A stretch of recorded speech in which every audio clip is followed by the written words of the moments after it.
Spoštovane gledalke, cenjeni gledalci, lep pozdrav iz studia televizije AS, ko gostimo v našem studiu Mirana Toriča, agronoma. Aktualna stvar, ki se seveda dogaja predvsem v deželi ob Muri, levi in desni breg, tako Prekmurje kot tudi Ljutomersko-Ormoške gorice, gre seveda za tako imenovano zlato trtno rumenico. Gre za bolezen, ki je napadla vinograde naših vinogradnikov in to zelo resno. Mislim, da tukaj Miran že zvoni nek oranžnemu, ampak rdečemu alarmu. Pravzaprav, zakaj Miran gre pri tej bolezni, ki je dodobra že načela in bo bržkone zdesetkala vinsko trto? Ja, gre za fitoplazmo, ki se je razširila v zadnjih letih, čeprav jo poznamo že 15-20 let na terenu, ampak v zadnjih letih se je močno vse skupaj razširilo. Sicer smo imeli že v Lendavskih goricah v Dubrovniku večje napade, že leta 2008-2010, no v Ljutomersko-Ormoških goricah pa je v letu 2020-2021 zelo močno izbruhnilo. Se pravi, so trte začele kazati znake napadenosti, ne rečem poškodb, ampak napadenosti, in te trte se slej ko prej posušijo, ne rodijo in še kar je huje, te trte so potem tudi vir okužbe za naprej, za zdrave trte, kajti zlatotrtna rumenica je fitoplazma, ki jo prenaša vsaj za enkrat samo ameriški škrgatek, verjetno še tu tudi kakšna druga žuželka, ki živi oziroma se vsa, in potem na ta način tudi okuži ostale zdrave trte in seveda take trte potem slej ko prej propadajo in jih je treba seveda izkrčiti oziroma zamenjati. Miran, so naši dedi, naši predniki bili seznanjeni s tem, smo to zadevo poznali ali pa je bilo v takšni manjšini, da smo to, pa je prišlo sedaj do takšne ekspanzije? In kaj je vzrok? Ali so klimatske razmere tiste, o katerih govorimo v zadnjem času, ki botrujejo, da je prišlo tu do razmaha in seveda verjetno tudi vinogradniki niso bili pozorni, dokler niso videli te zadeve in se seznanili s tem, da škržatek prenaša to zadevo, da so začeli s insekticidi oziroma ustreznimi fitofarmacevtskimi sredstvi preprečevati? Lahko, namreč vedno so trte propadale v vinogradih, pa je bil rak, pa je bilo kaj drugega, pa so to vinogradniki seveda vestno zamenjevali. Verjetno je bil tudi že prej škržatek, ampak temu nismo posvečali pozornosti. Tudi 30 let nazaj smo v vinogradih uporabljali tudi insekticide, takrat še bolj nepremišljeno, in smo tudi z tistim nepremišljeno uporabo insekticidov verjetno tudi škodovali temu škržatku oziroma prenašalcu in je bil, v bistvu ni bil mir, ampak ni bilo v takem obsegu. No, sedaj svojih 30 let oziroma zadnjih 20 let vsaj, kolikor delamo na tem področju, tudi vinogradnike navajamo na neuporabo insekticidov, kajte vidimo, da v vinogradu tudi gre brez insekticidov, kajte takrat, ko nekje vzpostaviš naravno ravnovesje, vse skupaj biosistem deluje, pojavljajo se določeni škodljivci, ampak z naravnimi sovražniki, z neko normalno budnostjo trte se to da na enostaven način rešiti in verjetno tudi zaradi tega nam se je razvil škržatek. To je moje predvidevanje, to ni nekaj potrjenega, ampak vsak vinogradnik, s kom se pogovarja, misli na svoj način, odkot je to prišlo. Res je, da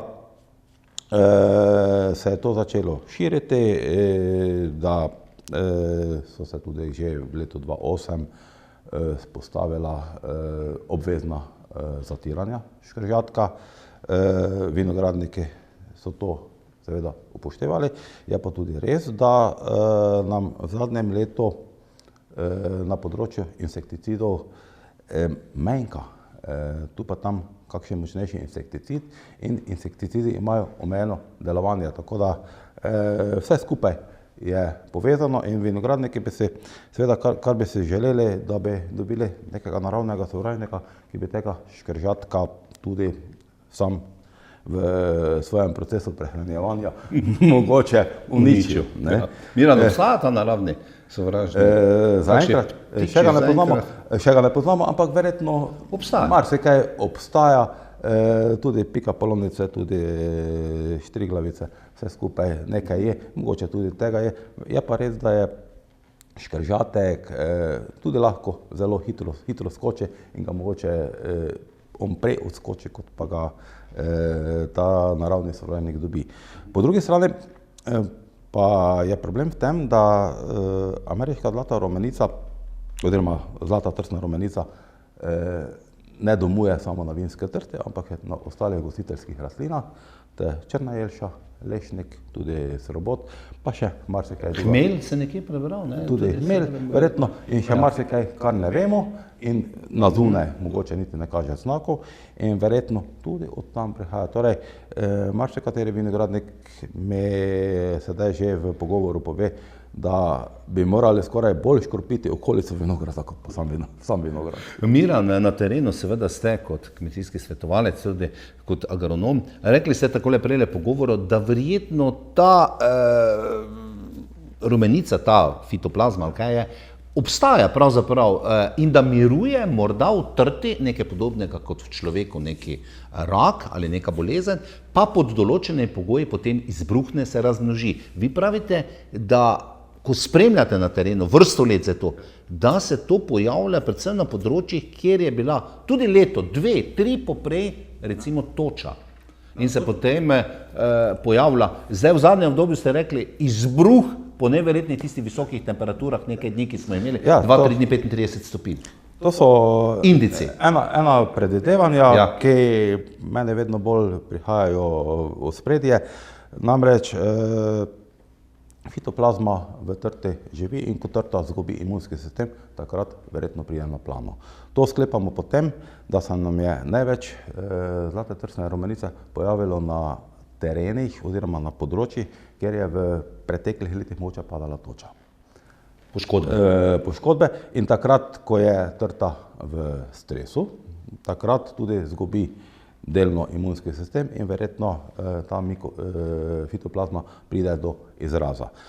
In to, kar se je zgodilo pred 2 tednoma, ko so bile temperature na 30 stopinj, do takrat so bili vinogradi vse v redu. Zeleni super, ko pa je prišla vročina in to je nekaj vrste stres, čeprav ima trta zelo rada vroče in suho vreme, ampak takrat so se čez noč pokazali znaki fitoplazme na trtah in zvečer si bil v vinogradu še nič videl, zjutraj pa je bilo vse skupaj tudi z znaki in verjetno nekaj na tem. Tudi imamo nekaj trt, ki živijo oziroma ki so posajene nekje na samem in ni okrog dobene trte, ampak tudi tja pride. Čeprav pravijo, da ameriški škratek ne leti daleč, vendar pa nekaj je. Ne?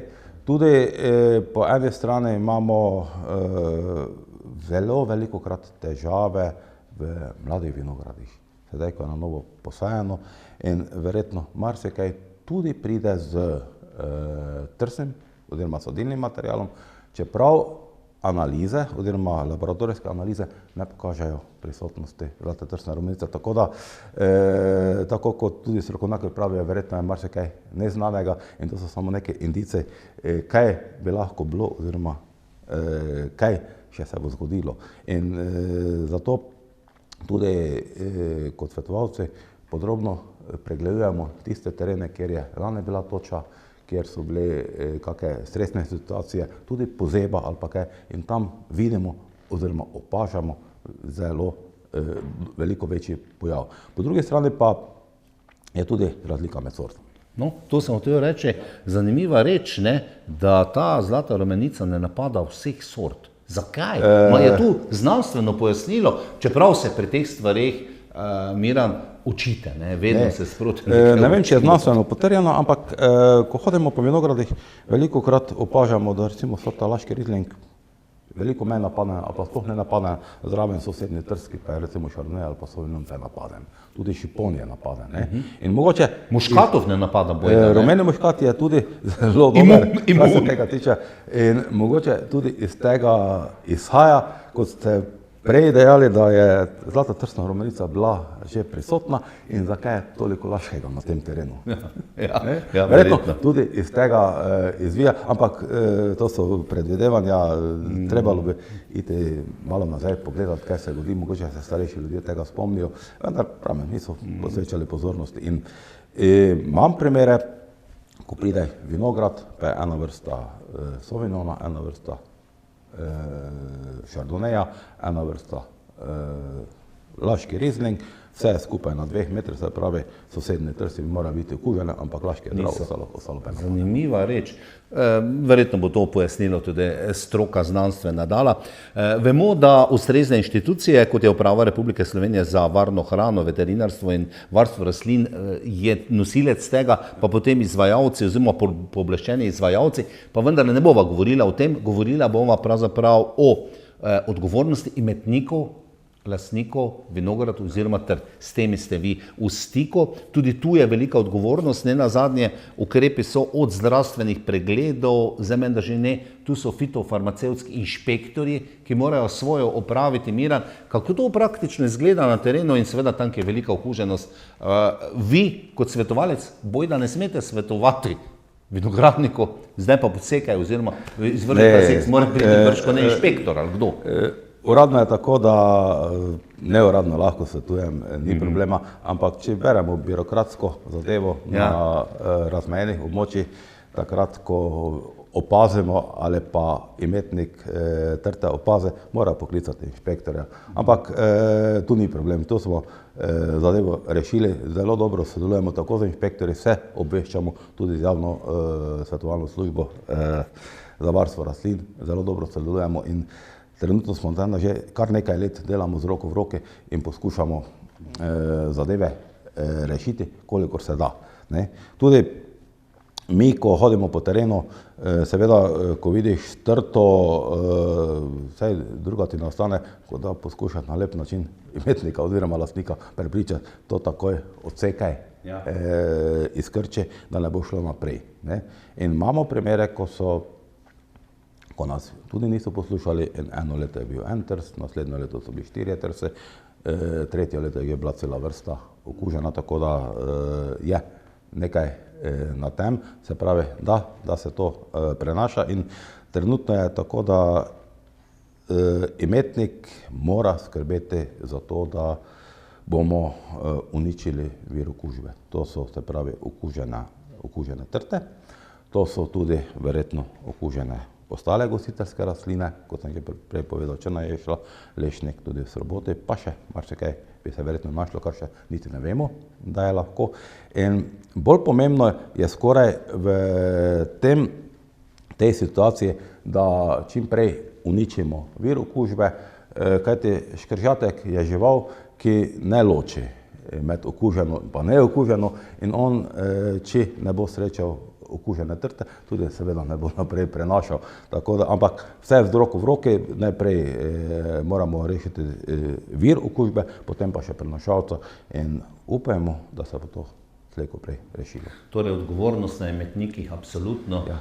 Ne moremo reči enostavno kot lastnik, ne bom počakal do drugega leta, kaj pa če bo minilo, kaj pa če ne bo, to treba pač ukrepati takoj.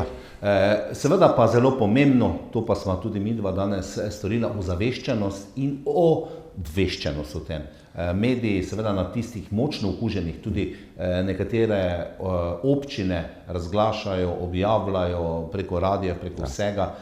Predvsej je že tega v našem delu, v deželi, v Muri, kako in kaj je zmeraj znova. Mislim, da je to tudi en način, da, čeprav zgodba se mi zdi podobna kot s korono pri ljudeh. Če bomo se držali nekega reda, spoštovali, Miran, kaj menite vi, pa seveda, kdaj, težko je to reči, za pričakovati, da bi strebili to zadevo? Zadeva je tako malo tragična, kajti pojav zlate trsne rumenice sovpada tudi z krizo v vinogradništvu. In v vinogradništvu delajo večinoma starejši ljudje, tisti, ki so jih posadili vinograde, mlajši bolj kot ni, tudi tistih tržnih je manj in ti starejši še samo čakajo nekateri, da bodo izkrčili, ampak ti vse izkrčijo nasade. In obveščamo že preko radia dolga leta, tudi individualno, tudi prek trgovin, tudi inšpektorji so prisotni na terenu, tako da preverjajo, ali ljudje izvajajo ukrepe. In mislim, da bolj kot ne vsi vinogradniki tudi v pogovoru z sosedom, vinogradnikom, ve vse informacije, ampak pravim, treba se tega držati. Imamo določene težave z zapuščenimi vinogradi. Zelo velike težave so tudi z brejdami, z ohišnicami, kajte tudi na teh se... Samorodna je tudi. Na samorodnice se pojavlja, tudi na šmarnice, tudi na jurke, to ni nič, da bi rekli, da je odporno in mogoče tudi od tu prihaja. In sedaj vem, da je težko reči nekomu, sedaj pa moraš posekati brejdo, pod katero sediš 30 let sence, pa ti daje senco, ali pa posekati vinograd, ampak če hočemo dolgoročno nekaj narediti, bomo morali to storiti. Miran, bržkone tisti, ki se poklicno ukvarjajo, veliki vinogradniki, to že spremljajo, delajo. Verjetno so ti manjši vinogradniki, vikendaši, kot radi rečemo, ki imajo po 500-600 trst nekje, manj dovzetni za vaša opozorila. Ali pa ne? Niti ne, sicer govori se, da so manjše težave, ampak manjše tisti, ki še imajo nek odnos do vinograda, to spoštujejo in to delajo. Tisti veliki vinogradniki, ki živijo od tega, to redno spremljajo in ko vsako leto posadiš na 3-4 hektarje 500-700 trt, to ni malo. In to delajo, kajte ti si ne morejo privoščiti praznih mest in ker to počasi gre, vsako leto 700, počasi tudi izgubljajo voljo do tega. Motivacija, absolutno. Motivacija, ker delaš, sadiš, enega posadiš, naslednjo leto imaš zraven 3 in ne vem, kaj bo. V glavnem apeliramo na vse, da bi to enkrat rešili. Seveda tudi iščemo, oziroma iščejo strokovnjaki načine, kako ameriškega škrgata učinkovito zatirati. Ti škržatek, ne? Marsikateri vinogradnik pravi, vse sem ga škrbil, pa ga drugo jutro spet najdeš. Se pravi, da imajo... Ne prime. Ja, po domače ne prime, ali pa ima slabšo delovanje. Res je, da tistih ostrih insekticidov ni. Ni več, po eni strani si jih niti ne želimo, kajte takrat pobijamo vse, ampak sedaj pa bi mogoče rabili kaj takega, da bi res učinkovalo in če bi ga v enem letu, vsaj po mojem, v enem letu uporabili vsi, da bi to počistili, potem bi upajmo, lahko bil mir. Miran, morda še za konec tega prijetnega pogovora, ki pa ni prijeten, ker ti je tema takšna, ki je boleča. Precej obvezno je v deželi v Muri 3-kratno škropljenje proti škržatku letno. Seveda je dobro še večkrat. Druge vinorodne pokrajine v Sloveniji so manj, čeprav že tudi na Primorskem bojda so opazili zadevo. Ne, zadeva je rešena tako, da je po občinah. Določene občine, recimo občina Ljutomer, občina Razkrižje, občina Sveti Jurij, če naštejem te, ki so v Pomurju, in pa občina Lendava, občina Dobrovnik. V teh občinah je vinograde obvezno tretirati najmanj 3-krat. V ostalih predelih je ponekod 2-krat, najmanj 2-krat in po drugem tretiranju se obesijo rumene plošče, da se spremlja in v primeru večjega lova še je potrebno 3-krat, oziroma tretje tretiranje, se pravi tako, da bi ga zajeli skozi celoten razvojni krog, ciklus in da ta škržatek ne prezemi, oziroma da ne gre v naslednjo leto. Tako da tu je treba brati navodila, je pa res, tako sem rekel, tudi v Prekmurju, ponekod tam, kjer se pojavlja, tudi priporočamo 2-krat obvezno, tam, kjer pa je kaj hujšega, pa tudi 3-krat.